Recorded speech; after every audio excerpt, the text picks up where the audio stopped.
get the rest of this drive together. Let's go.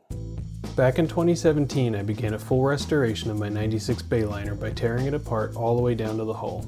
From there, I began the rebuilding process, which included learning to fiberglass, rebuilding an engine and outdrive, learning to fair and paint, and even upholstery.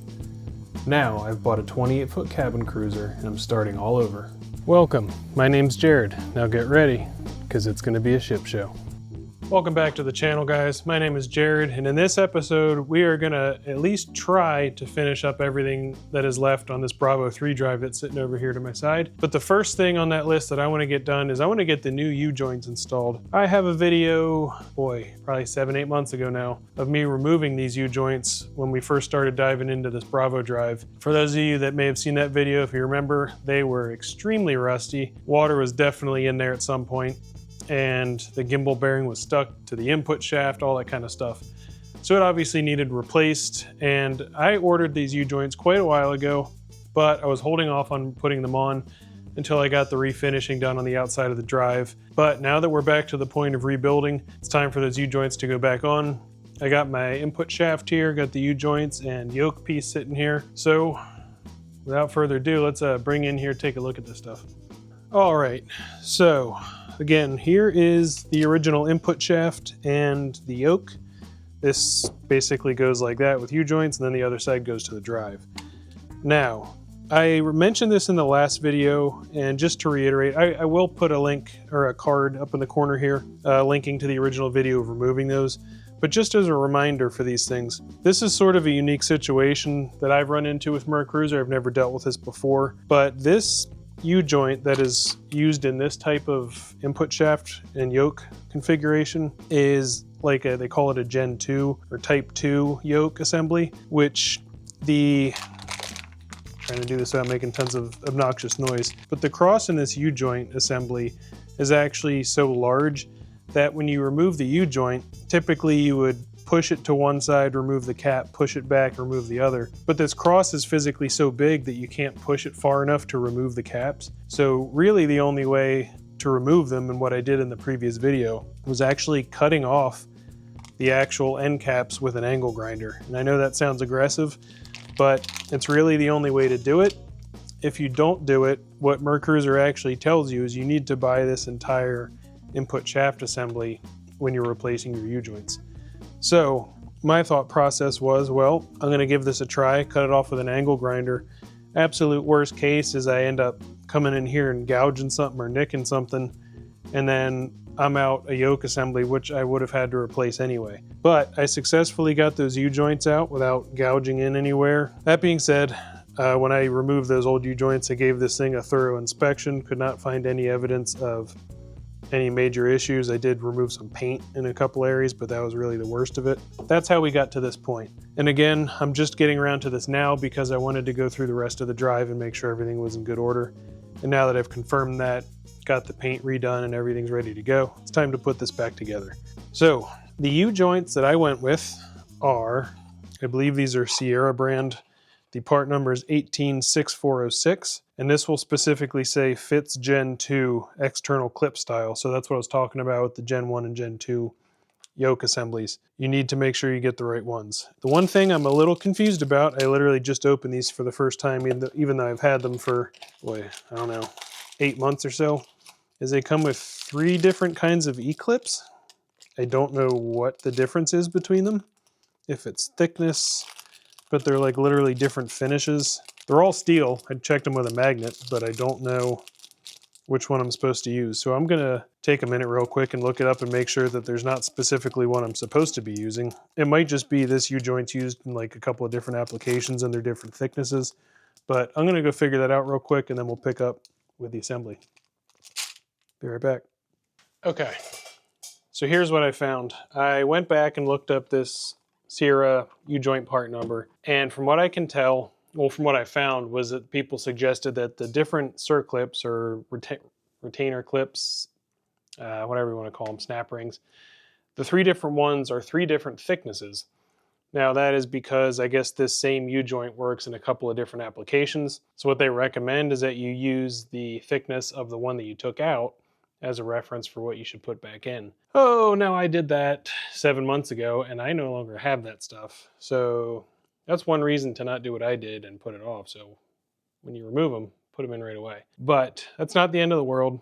So what I did is I came through and measured them and took a micrometer. And I don't know that this really matters all that much, that you have to know the exact number, but I just wanted for reference to see what the thicknesses of the three of them were. So in this case, the black finish ones are 0.059 inches.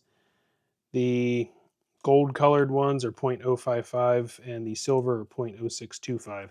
Now that we know at least relative to one another the thickness, what I'm going to do is start assembling these U-joints, and I'm going to start with the gold circlips, the thinnest ones, the 55 thou. I will put those in and we will check for end play. Now, if there's any back and forth movement, obviously that's no good. If I can, I'll try and measure how much it's moving, and then we'll step up to the next size and kind of check it again. So unfortunately, it might mean putting circlips in or removing them until I get the right fit, but that's okay. It's not that big of a deal. So now that we know what the different sizes are, let's go ahead and start. I'm going to begin putting the U-joint into the input shaft side. It'll just be easiest to do this in a vise and not have to worry about things flopping off the end of the drive, all that kind of stuff if I do that last. So let's start with the loose piece here, get the one side installed, and hopefully this goes well. Okay, so I have started taking the bearing caps off of here, and one thing I want to mention is this should probably sound obvious, but just in case, cleanliness is extremely important here. I know we're working with used components and things like that, but a tiny little speck of dirt that gets in this grease, and grease catches everything. There's a bunch of airborne particles, wait till the dust settles, whatever. But when you're taking these things apart, make sure you're setting these on a very clean surface and you're not kicking up any particles, chips, anything like that. Now, when you take these bearing caps off, you have to be really careful that all these needle bearings either stay intact or do this over something where if one falls out loose, you can find it. Because you lose one of those and you don't find it and the bearing is shot. So I'm going to take these off, being careful to make sure that they all come with it. Now, I think I'm going to do an experiment here. And that experiment is putting these bearing caps in the freezer. You could try and think about heating up the yoke if you want to expand that versus putting this in the freezer. But my concern there is then when you go to put everything together, that heat transfers into the U-joint, and then that heat transfers into the seals, which potentially could damage the seals. So I'm trying to avoid heat if at all possible. A heat gun, maybe something like that would be okay, but definitely no open flames. That's a little bit aggressive. So I'm going to put 2 of these in the freezer for about 20 minutes. They're metal, so they'll get down to temperature pretty quick. And then we will come out here and try and assemble them in there and see how it goes. If it goes smoothly, I'll probably do it with the rest. If it doesn't seem to make much of a difference, then I probably won't bother. Okay, so I did decide to run the heat gun on there just briefly. It's probably, I don't know, I'm guessing like 150 degrees. Like I can touch it, but it's not, I can't hold my hand there. So that's just a guess. Obviously not so hot I'm going to burn anything. I'm just trying to get any little bit of help I can get. So even if this is only 50 degrees over ambient or whatever by the time I get this in here, and I am racing the clock, so I'm not sure why I'm talking. But point is, every couple tenths you can get is going to help. So that's the reasoning there with the heat gun. So what I'm going to do with this first cap, and I did put a light coat of oil on the inside of there, and these already have a little bit of oil on the outside.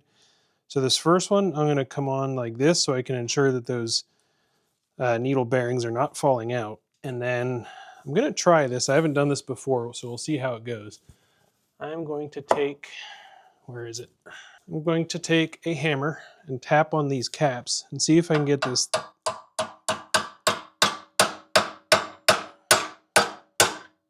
Okay, I think that's far enough. Now I'm going to take the next cap, going to put it in here, trying to make sure that those needle bearings don't fall out. Get it started, hopefully.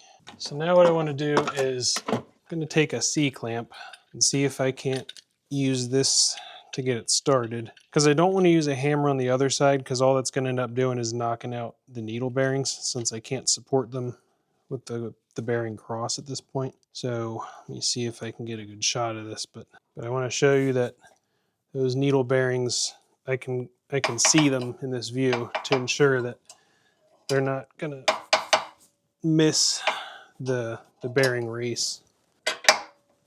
Okay, so now I can actually take this by hand and slide it over and guide it in to make sure that none of those needle bearings miss. Okay, I think it's going now. So now that we have it most of the way, or started at least rather, I'm going to switch to the vice jaws just because I'm going to have a little bit more leverage with those.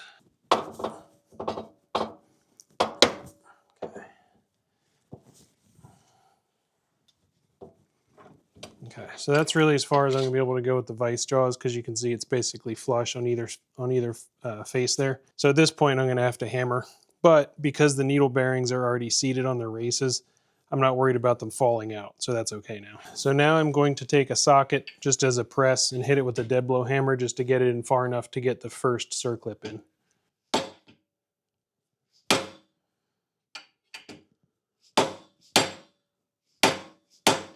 So it's going to focus. You can see that is now in past the groove, so we'll get that first C-clip in, and then once that's in, then we'll hammer it back this way till we can get the circlip in the other side. And then those two bearing caps are basically done. And then we rinse and repeat with the yoke, and then continue. So here we go.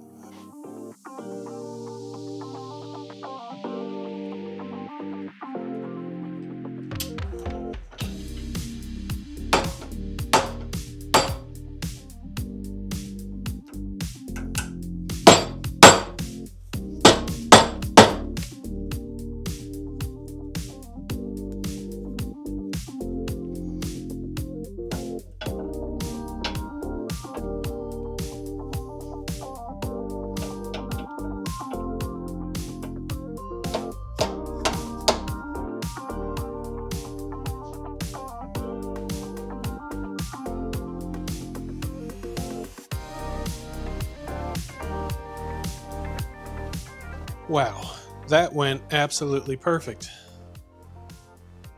No, it didn't. So I did manage to get the first U-joint on. Everything's moving nice and smooth, but man, was that a struggle. So the third cap went on perfect, no issues at all. The fourth cap, I got started, everything looked good, and as I was pushing it in, something just didn't feel right, and I didn't want to force it and cause damage to the bearing. So I decided to take a dead blow hammer and kind of tap the yoke to the side to try and remove that cap, which was working fine. And on this one hit, last one, of course the cap popped out, all the needle bearings fell out, and I was like, oh. And it sounded like they were everywhere. So I thought I was screwed. Like if I'm missing one needle, it's basically toast. Anyway, I was about ready to throw this thing in the trash and say some words, but I decided to gather up all the needle bearings, put them on this paper towel, and somehow they were all there. I reloaded them in the cap, added more grease, made sure everything was nice and clean, tried again, and second time was a success. But we were this close to being done with this project and just buying a new yoke, which I forgot I looked it up, because I hadn't looked in a long time since I bought these U-joints, and it's like $750. I don't like that. So we need to be very extra careful on this last U-joint and make sure that everything goes smoothly, because if not, it's going to be a pricey endeavor. Anyways, let me go get the bearing caps out of the freezer and see if we can get this next one in. So I ended up learning a few things on the second U-joint. First is take advantage of the temperature difference. So what I ended up doing was taking each cap out of the freezer as I needed it. In addition to that, with the heat gun, definitely do that, and do it on the, I don't know what you call it, but basically the bore in the yoke that you're installing into at that point. So don't heat everything up and then assume it's going to be warm enough for the entire process. Now, if you're fast, maybe that's true, but in my case, I was taking my time, and I think that's what came back to bite me on the first bearing. The other thing I learned, when installing the first cap, I would do that exactly the same as what I said. Hammer it in, support the trunnion with your hand, kind of push it into the cap and hammer the cap from the other direction. And that works really well. That worked really well on the first U-joint. It worked really well on the second U-joint. But what I did on the first one is I hammered until it was flush with the outside face of the yoke. But what I found is you need to continue to hammer it further in past the groove for the circlip. Kind of hammer it as far through as you can, because what that does is that gets the inner race on the other side of the U-joint far enough through that it's already supporting the roller bearings on the other side when you put that cap in. So this worked really, really well on the second U-joint. So I think taking that advice and implementing that on the first U-joint, it probably would have gone way smoother. And every time you do them, you learn something new. So that is my 2 biggest pieces of advice. All right, guys, well, that is gonna wrap it up for this episode. It feels awesome to get those U-joints in. And again, don't forget, if you haven't seen the video where I removed these, I will put a card up in one of the corners, forget which side it is. But again, check that out so you can see the removal process. Again, it's a bit aggressive if you haven't seen it, but I am so happy that we got these things in here successfully. I did not want to cough up $750 for new input shaft assembly. Whew, that feels amazing. With that being said, again, that's going to wrap it up for this one. As always, don't forget to like, subscribe, leave a comment down below, try and answer as many as I can. And in the next one, I think we have to button up the little odds and ends on here, like the anodes, get that bearing carrier torque, that kind of stuff, but we should be able to do all that within one episode. But anyways, yep, that's going to do it for this one. We'll see you next time. Bye.